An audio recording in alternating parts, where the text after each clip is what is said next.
जैसे क्लास 1 और फिर बीएससी बीकॉम पीएचडी। जिस सत्संग की जैसे पीएचडी की बात हो क्लास 1 में नहीं जोड़ी जाएगी। बहुत नीची धरा की बात है, दूसरों का मंगल सोचना नीची धरा की। आप कहोगे दूसरों से सुख लेना ये नीची बात हो सकती है, लेकिन दूसरों का मंगल सोचना, तो दूसरों का मंगल तुम सोच ही नहीं सकते। तुम उसी का मंगल सोचोगे जिससे तुम्हारी ममता है, जिससे आसक्ति है। जिस दिन तुम दूसरों का मंगल सोचने की बात समझ में आ जाएगी तो आपके हृदय से निकलेगा सर्वे भवन्तु सुखिनः।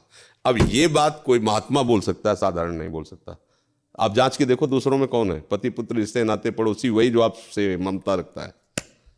ऐसे ही कि मंगल की नहीं सोच सकती, तुम्हें गाली दे और तुम सोचो तुम्हारा मंगल हो जाए। ये संत है, ये हृदय भगवदानंद से युक्त है, इसको समझना होगा। अच्छा, और कि आप चलो किसी भी भाव से सही, अपने शरीर के संबंधियों से सही, पर उनका मंगल तो सोच रहे। मंगल तब होगा जब मंगल भवन को उसमें तुम देखोगे। उसमें तो तुम मंगल भवन नहीं देख रहे, अपनी ममता का आरोप करके स्त्री पुरुष देख रहे हो। मंगल कैसे उसका हो सकता है? मंगल तो मंगल भवन के आने पर ही होगा ना, मंगल भवन की भावना पर ही होगा ना, क्योंकि वही तो मंगल है। और क्या मंगल है? कोई मुकदमा जीत जाए, बीमारी ठीक हो जाए, किसी की मनोकामना, ये मंगल क्या? घोर अमंगल है। हमारी बात समझ में नहीं आएगी, घोर अमंगल है। इतने विषयों पे तो उसकी दुर्दशा हो रही और उसको प्राप्त हो जाएंगे तो नरक ही मिलेगा, और क्या होगा? ये कोई मंगल भावना थोड़ी। इसको बढ़िया कपड़े मिल जाए, खाने को मिल जाए, स्वस्थ हो जाए। अरे अस्वस्थ है तो पाप नहीं कर रहा है, अब उसके पाप नष्ट हो रहे हैं, अब मंगल हो रहा है। और स्वस्थ हो जाएगा फिर पाप करेगा, मंगल कहाँ रह जाएगा? बड़ी सूक्ष्मता है परमार्थ के शब्दों को समझने के लिए। बहुत शुद्ध विवेक, शुद्ध बुद्धि चाहिए, तभी समझा जा सकता है। तो सत्संग में जो कहा जाता है, आपको किसी के लिए भी कोई कामना करने की जरूरत नहीं है, क्योंकि सब में भगवान रमा हुआ है। हमको चाहिए कि सब में अपने प्रीतम को देखना है और उन्हीं की भावना में मगन रहना है। अगर हमारे पास मंगल भावना कोई है तो यही है कि तुम भी कृष्ण कहो, तुम भी राधा राधा को, तुम्हारा मंगल हो जाएगा। हे भगवान, इसको ऐसी शुद्ध बुद्धि दो कि आपका भजन करने लगे, जिससे इसका मंगल हो। इससे और कोई बड़ी बात नहीं। तो लक्ष्य को समझना है। जैसे कहते हैं हम तो दूसरे का हित करते हैं। क्या करते हो? हम रोड में हलवा पूड़ी और सब बांटते हैं, दूसरे का हित करते हैं, उसमें हमारी कोई कामना नहीं है।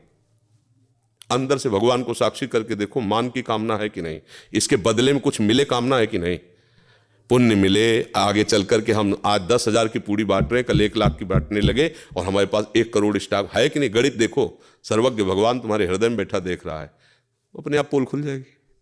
भाई सत्यता का प्रदर्शन नहीं होता, प्रदर्शन कुछ और होता, पर्दे के पीछे कुछ और होता है। तो पर्दा माया का लगा हुआ है, उसके पीछे जो, उसको तो तुम जान नहीं पा रहे। पर्दे का प्रदर्शन होता है, पोस्टर पर्दे का होता है। जो अंदर वस्तु होती है उसको पोस्टर में या प्रदर्शन में ला ही नहीं सकते। तो जहां तुम प्रश्न कर रहे हो, यहाँ अंदर की बात को समझने के लिए उत्तर मिलना है। तो सबका मंगल, सबका कुशल तभी हो सकता है जब वो भजन करे, अपने स्वरूप को जाने। गोस्वामी जी कह रहे हैं, तब लगी कुशल न जीव कहूं, सपने हूं मन विश्राम। जब लगी भजत न राम कहूं, शोक धाम तज काम। शोकों का धाम, कामना का त्याग करके जब तक कोई भगवान का भजन नहीं करेगा, स्वप्न में भी उसका कुशल मंगल नहीं हो सकता। अब बोलो, कैसे तुम कुशल मंगल मना सकते हो किसी का?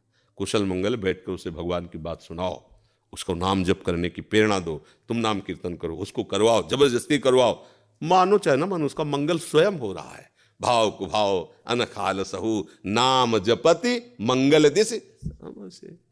तो हम सबका मंगल नहीं मनाते, हम उसी का मंगल मनाते जिससे हमारा स्वार्थ का निकसल होता है। तो वो मंगल कहाँ हुआ? वो तो स्वार्थ की पूर्ति हुई, वो तो अपने भजन को बेचना हुआ, भजन का बेचना हुआ। भजन का मंगल स्वरूपी सर्वे भवन्तु सुखिनः।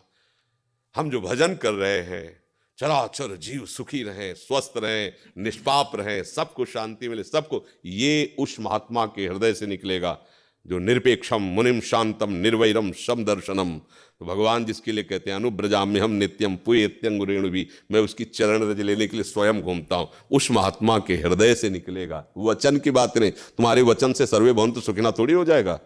जब तुम सर्वे भवन्तु जो सब में है, उसमें जब तुम डूब के कहोगे सर्वे भवन्तु सुखिनः, तो तुम्हारी किरणें निकलेंगी, परमाणु निकलेंगे और फैलेंगे और सबको आनंद प्रदान करेंगे। जैसे पुष्प में सुगंध आ जाती है, भौरे मड़राने लगते हैं, मस्त हो जाते हैं, लेकिन कागज का फूल बना लो, एक मक्खी भी नहीं बैठेगी उसमें, नहीं। ऐसे ही बचन से कहने से थोड़ी किसी को मंगल हो जाएगा। खूब नाम जपो, नाम जपत मंगल, तुम्हारा भी और सबका। मनाने की जरूरत नहीं। अगर मना रहे हो तो बेच रहे हो।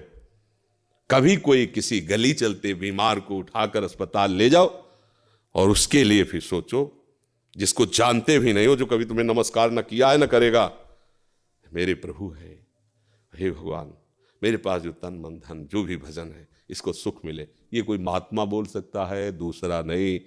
जहाँ भजन की बात, जहाँ समर्पण की बात, तो जिसने अपने आप को प्रभु का पार्षद मान लिया कुछ भी दे सकता है। जैसे अपराध किया दुर्वासा ने, पर अम्बरीश जी कह रहे हैं आज तक यदि हमारी संतों में निष्ठा है, भगवान का भजन किया है, जो भी हम नियम निष्ठा की उसके प्रभाव से हे सुदर्शन चक्र आप शांत हो जाएं, और दुर्वासा की जलन में तत्काल मिट गई। उनके लिए, जो उनके लिए मारने के लिए कृत्या पैदा कर रहे हैं, जो उनको भस्म करना चाहते हैं, उनके लिए सारा भजन। तो चरणों में गिर के आज देखा है भगवान की भक्ति की महिमा क्या होती है। अभी तक तो हम तपस्या के गर्भ में थे, पर आज मैं जान गया हरि के दासों में कितनी सामर्थ्य होती है। तो ये बात समझना।